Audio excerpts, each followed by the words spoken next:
挪威一些政党青年团体和人权组织呼吁挪威政府取消与中国的自贸协议。据报道，一些团体已向挪威政府递交了申请书，并举行了针对中国的公开新闻发布会。根据挪威维吾尔族委员会2月9日的表示，在挪威与中方签署自由贸易协定的前夕，共有14个机构向挪威政府投诉，要求取消可能的自由贸易协定。其中包括8个挪威执政党的青年组织、4个委员会和2个组织。同时，挪威维吾尔委员会、挪威藏族委员会、挪威香港委员会和挪威台湾友好协会等4个组织今日共同举行了在线新闻发布会。这份信呼吁废除挪威与中国之间的自由贸易协定，取消双边关系的正常化，并将人权置于经济利益的最前沿。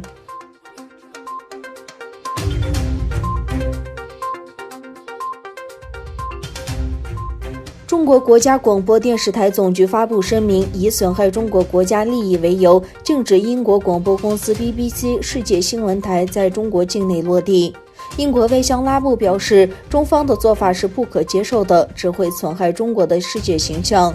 中国政府的这一决定与 BBC 对维吾尔人权议题的报道有关。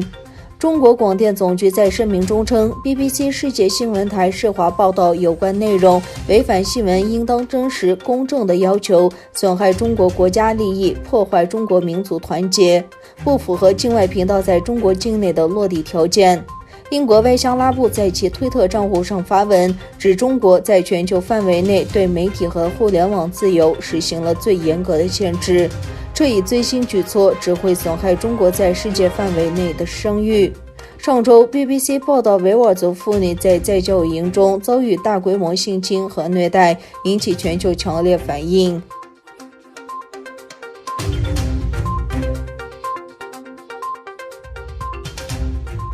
过去1周，在中国驻安卡拉大使馆前举行抗议示威的维吾尔人遭土耳其警方软禁。据报道，大约10名维吾尔人在安卡拉一家酒店被软禁，警方不允许他们离开酒店。最初参加活动的大约50个人中，大多数人被警察送回伊斯坦布尔和肯尼亚。据悉，酒店被便衣警察包围。另一方面，维吾尔人继续在中国驻伊斯坦布尔领事馆前附近的活动。1个多月以来，维吾尔人以和平方式要求中国当局提供他们被关押在集中营的家属的信息。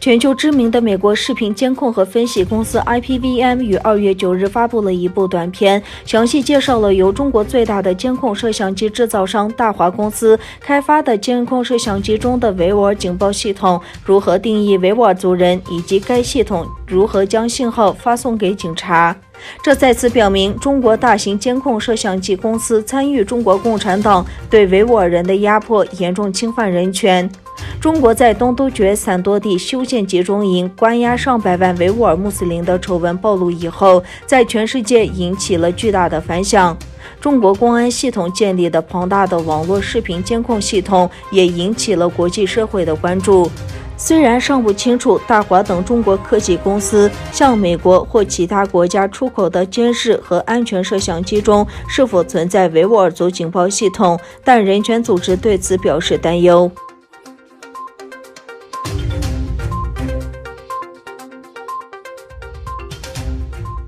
缅甸军方2月1日推翻民选政府而引发的街头示威仍在持续，美国则宣布对缅甸军政府进行制裁。拜登表示，他当天签署了一项行政命令，使美国能够对指挥政变的缅甸军方领导人及其家人和商业利益实施制裁。美国将在本周宣布第1轮制裁目标，并实施出口限制。此外，美国还将禁止缅甸军方通过不正当手段取得缅甸政府在美国持有的10亿美元资金。